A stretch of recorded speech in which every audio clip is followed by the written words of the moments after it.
Hello, I'm Hannah, and this is Hannah's Books.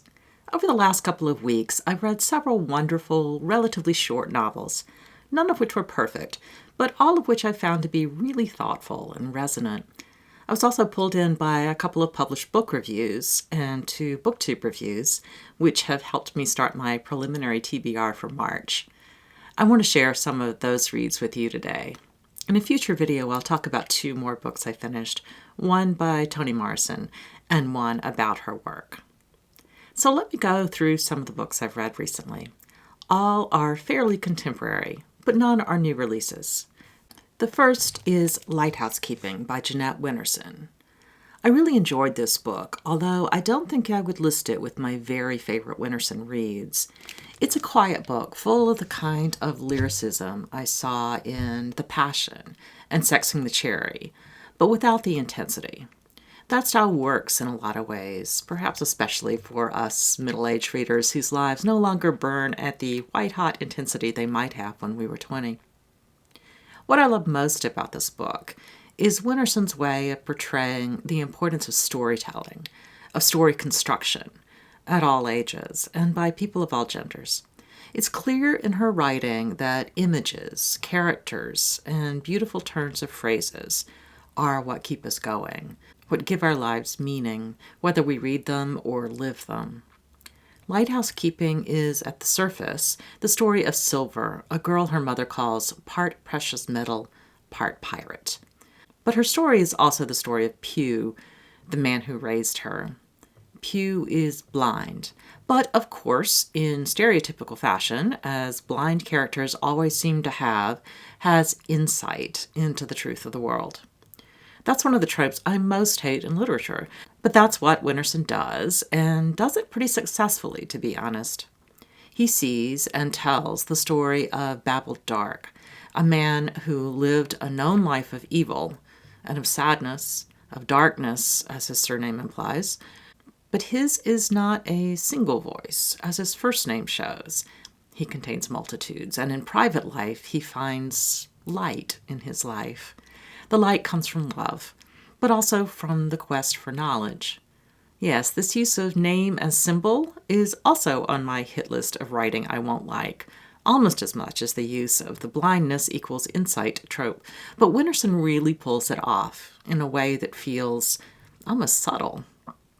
Her Lighthousekeeping, brief and intense as it is, was definitely worth reading. My next read was Tinkers by Paul Harding, winner of the Pulitzer Prize, and the story of George Crosby, a man dying of cancer at the end of a long life. He's surrounded by family and hallucinating about both his decaying present and his past. It's often hard to distinguish between what is memory and what George is confabulating, to use the word I chose for the W is for writer tag. Harding tries to convey the thoughts of the dying George, whose brain glides between memories of his own life, stories of the life of his father, Howard, and his father's memories or stories about his life growing up. In many ways, I loved the language of this book, its conscious poetry and its plainness, which seemed to go back and forth without clear reason. Honestly, much of the plainness seemed more poetic. Although I found myself quite moved by this book, I was also troubled by much of it. First, using clocks and clockmakers is just way too obvious when writing about a dying man. The images were supposed to be meaningful, but it often felt much too gimmicky to me. Second, much of the book is about George's complicated reaction to his father's epilepsy and his mother's efforts to protect their children from seeing that epilepsy, with all the cultural understanding it had back then. I'd love to hear from people who have personally experienced seizures, to see what they think about this, or what people who watched parents who've had seizures think. But to me, Harding's descriptions are too constructed, too poetic, to seem real or authentically meaningful in some way. Instead, the scenes feel a little like the author trying too hard. Again, as I discussed in the W is for Writers tag, disability is symbol, even when it's a different symbol from the standard one, is just lazy thinking and writing. My last big reservation about what is in many ways a very powerful book is the lack of complexity and compassion for the female characters. On the cover of my library edition of this book is a lovely quote from Marilynne Robinson, an author I'll talk about a little later in this video. And I have to admit that her quote makes me wonder if I was just in a belligerent, impatient mood when I read this book. I really trust Robinson as a thinker and as a writer who can turn daily details into symbolism, and who can turn the coldness of certain characters into humor or into grief. She seems to see that in Harding's writing, but I'm afraid I often didn't. This is a short novel, one that should be a relatively slow read, so readers can revel in the book's complex imagery and its shifting hallucinations of plot. But still, there really aren't many pages. I'd love to hear from those of you who've read it, and I would love for those of you who have not read it to try it. It's not a big investment, and tell me what you think. I don't think I felt this conflicted about a book in a long time. The next book is Another Brooklyn by Jacqueline Woodson, a fantastic read that I didn't love quite as much as the author's novel Red at the Bone, but which I really enjoyed nonetheless. The book begins with a bit of a frame. Main character August, an anthropologist who specializes in cross-cultural responses to death, returns to New York to bury her father. She and her brother had moved from their home in Tennessee to Brooklyn when they were still young children, after the mother had an emotional breakdown while grieving the death of her own brother in Vietnam. Yes, this book is fundamentally built around layers and layers of death and grief, but at its heart, it's also about the deep intimacy, the intense immediacy of childhood friendships. Very quickly, we flash back to August's childhood, when she first observes and then becomes friends with 3 other young black girls. When she first sees them, she says, "How safe and strong they look, how impenetrable." For those of you who know Toni Morrison's book, The Bluest Eye, which I'll mention later in this video and discuss in a full post soon, I was stunned by the resonances between the 2 books. I can't imagine that Woodson didn't mean this book as kind of a response. 2 major themes are mental breakdown in the face of powerlessness and standards of beauty, especially as they affect young black girls. Unlike in Morrison, Woodson's characters insist on a certain kind of appreciation, an appreciation for their own human perfection, and it allows them to survive, even though all 4 face personal struggles and external threats, things we often only get glimpses of in this book. The connections August makes with her friends, and the kindness and care she receives from members of the Nation of Islam who live around her, combine to allow the girls to believe they are beautiful, talented, and brilliant. One of August's mentors says, "I know how amazing and lovely I am." She does not mean to set herself apart with that statement. She doesn't believe she's any more amazing or lovely than all the people around her can be, even in this world of abandonment, sexual violence, and overwhelming grief and madness.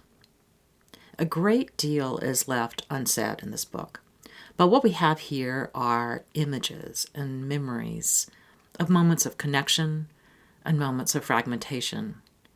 As I mentioned when I discussed Red at the Bone, Woodson's writing feels more like poetry than like a traditional novel, partly because of the beautiful language and meaningful imagery, but partly because the point of the book is about emotion, not about plot or even characters. On a side note, when I picked up Another Brooklyn on my whole shelf in the library, I realized that the staff member had given me a copy with large print. It sounded great to me since I now have old lady eyes and have not yet really figured out perfect reading glasses. But surprisingly, the big print made it much harder for me to really get absorbed in the book. Maybe I was just spending too much time turning pages, I don't know, but I suspect I could get used to bigger print with time and practice. And I may get a chance to find out soon. A couple of other books I put on hold just came in large print format, including Colson Whitehead's The Nickel Boys and Ta-Nehisi Coates' The Water Dancer. I'm not certain if I'll read one or both, or if I'll try to get on the long waiting list again in order to get smaller print copies. Did any of you make a switch from regular to large print books? Or do any of you read them occasionally just because they're available at the library? I'd be quite interested to know if other people feel discombobulated by having even this small change in the format we're used to reading. Anyway, on with my recent reading. Woodson's book made me think of the short collection of related vignettes called The House on Mango Street by Sandra Cisneros. I haven't read it in years and decided to spend a little time rereading it and thinking about how it approaches many of the same issues Jacqueline Woodson does: the creation of a life in a new place, childhood friendships between girls, a strict system of gender definition, the reality of gendered violence in the lives of all girls, but perhaps especially those who are living on the edges of poverty. Cisneros writes with an almost childlike voice, and from the perspective of a young narrator whom she introduces in her introduction as basically her doppelganger. When she was first writing, she said she didn't trust her adult voice and often censored herself. As she writes, "I made up another voice, the main character Esperanza's, to be my voice and to ask the things I needed answers to myself." In almost all ways, the very young narrator works really well in this book. Part of the poetic resonance is that many of the sentences and vignettes work in two ways, on two levels. It's possible to read with the eyes of an adult and see things going on in the story that a younger reader might not see. Cisneros stays pretty subtle when things are intense. While I loved the book in many ways, I wanted to have some perspective on some of Esperanza's views. She wants out. She wants a house of her own, away from the community at Mango Street. And she finds a way out, mostly through books and education. She makes a new home for herself, in other words. But when someone realizes that she has this dream of escaping from Mango Street, she's embarrassed and ashamed. She promises that she'll come back for the ones who can't leave as easily as she could, even though she also says at some point that she'll never come back. Quote, "not until somebody makes it better." She didn't want to belong, writes Cisneros, but even though she makes her plans to leave, she knows she'll come back. The thing is that she's coming back not because it is her home or the people she loved, but because she thinks she is stronger and can help people who she seems to see as weak. Esperanza's complicated connection and disconnection from Mango Street makes sense, I guess. And I know her goal was to help people who experienced a feeling of powerlessness.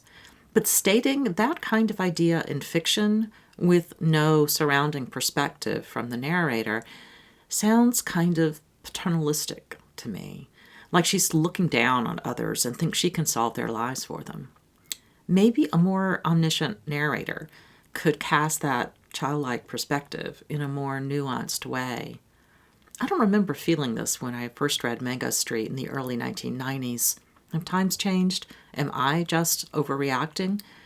That sense of responsibility to our communities is an important thing.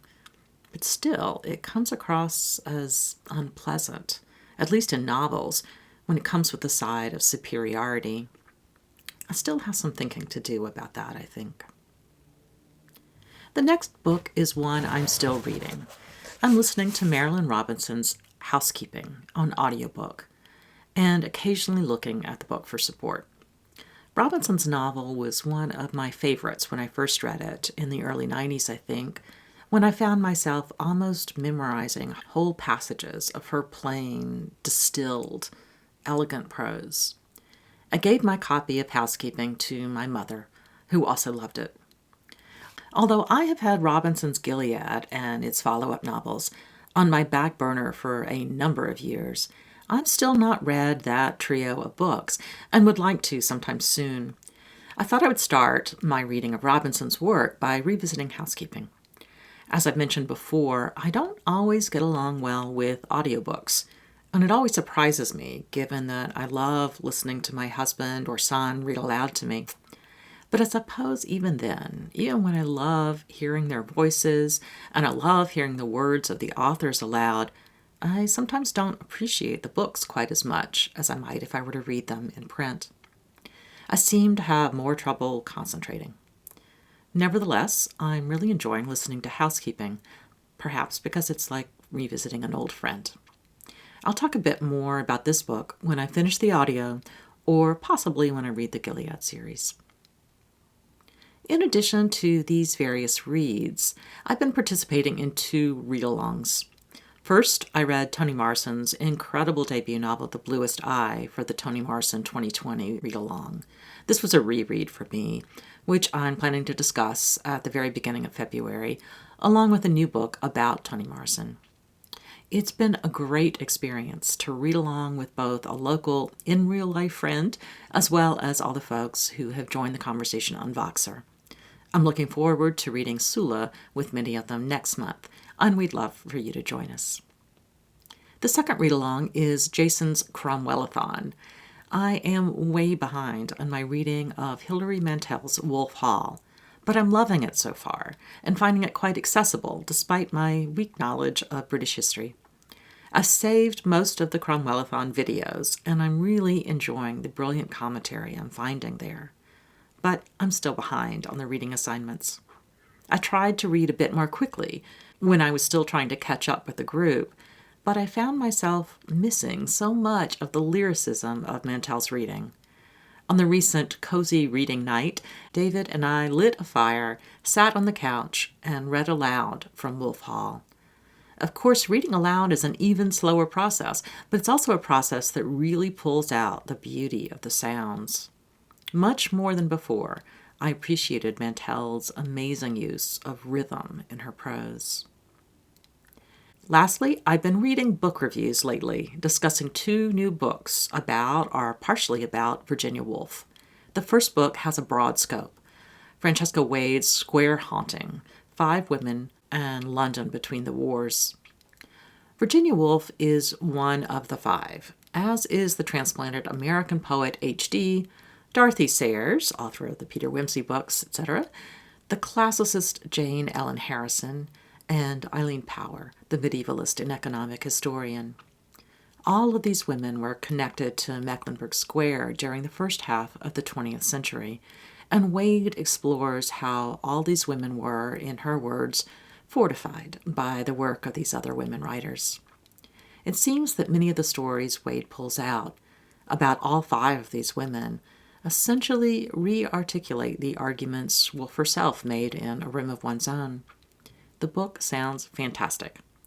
I am especially fond of Anne Kennedy Smith's long review of this book and several other books about female intellectuals in the 20th century, a discussion I found in the January 17th issue of the Times Literary Supplement. There's also an extract of Wade's book in the previous week's edition. If you're looking for another reviewer's perspective, I found the review in The Guardian by Johanna Thomas Core to be quite moving, not something one usually says about book reviews. To my great thrill, I just asked for and received a digital review copy of this book from NetGalley. The second book is Gillian Gill's Virginia Woolf and the Women Who Shaped Her, a more traditional biography with the special goal of exploring the importance of women in her personal life and in her growth as an artist. If you're looking for an interesting review of this book, I might suggest Claire Jarvis's review in the New York Times. Jarvis brings out some aspects of Gill's book that I can imagine might irk me. For example, a supposedly personal or chatty writing style complete with lots of exclamation marks, and a discussion of topics such as the frequency or lack thereof of orgasms. I'm especially persuaded by Jarvis's critique that shoehorning Woolf and her friends into versions of sexuality that resonate with contemporary readers, Gill misses the ways that Woolf and her friends were deeply interested in the work that pleasure does in a life. Although Jarvis's review doesn't exactly make me want to read Gill's account, it does make me want to read Virginia Woolf. So I have to come clean, which I guess I already did in the W is for Writer tag. I don't think I've ever read any of the fiction of Virginia Woolf, although I have read and loved some of her nonfiction. Reviews of these two books definitely encouraged me to commit to reading at least one Woolf novel during March. Videos by two Booktubers have also played a big role in encouraging me further. Alex at What Page Are You On has a wonderful video comparing, or rather connecting, several of Woolf's most important books. It's really inspiring. And Peg, the History Shelf, listed as one of her top 10 nonfiction books a biography of Virginia Woolf, written by the amazing and prolific Hermione Lee. It's a chunkster of a study, and I think it may be going on my TBR as well. Thanks to both of you for getting me to put together a bit of a plan. And thanks to all of you for joining me today on Hannah's Books. See you soon.